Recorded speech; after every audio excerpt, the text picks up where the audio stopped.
মানে বিভিন্ন প্রকাশনী তাদের প্রকাশিত বইয়ের জন্য প্রি অর্ডার নেয়। প্রি অর্ডার করলে মূল্য ছাড় দেয়। এভাবে প্রি অর্ডার বই ক্রয় বিক্রয় কি জায়েজ? যেহেতু এখানে বই প্রকাশনী মালিকানা আসার আগেই মূল্য পরিশোধ করে প্রি অর্ডার করতে হয়।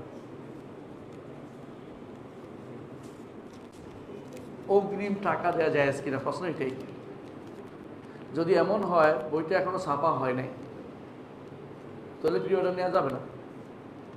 আর বইটা ছাপা হচ্ছে, আসবে, শিওর আছে, কোনো সন্দেহর কোনো কারণ নেই, তাহলে ওয়াদা ঠিক রেখে, ওয়াদা ঠিক রেখে তাহলে জায়েজ হবে।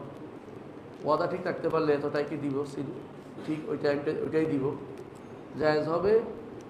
সমস্যা একটা আছে, এটা কি এত প্রশংসা করলেন, বইটা হাতে নিয়ে দেখলে প্রশংসাযোগ্য না, আপনার মনে হচ্ছে, তখন আমার মনে কষ্ট আসবে। এই জন্য আপনি বা যিনি বিক্রি করবেন, প্রি অর্ডার দেবেন, তারা মধ্যে এই আছে, তারা অন্তত সূচিটা দেওয়া উচিত। সূচি দিলে বুঝতে পারবেন যে কী আছে না আছে। যেমন এখন অনেক সময় আমরা বাজার থেকে কিনি, টাকা দিই না, ওই দিয়ে আসে, কী বলে এটা, অনলাইনে ক্রয় বিক্রয় হয়, ওইটাও তো এরকমই, ওটা তো একই রকমের। তো ওইটা যেমন জায়েজ হবে যদি কোনো দেখার পরে পছন্দ হয়, তখন জায়েজ হবে। দেখার পর পছন্দ না হলে ফেরত দেওয়ার সুযোগ থাকতে হবে, খেয়ার রুইয়া থাকতে হবে, খেয়ারে রুইয়া থাকতে হবে। কথা বুঝতে পারছেন?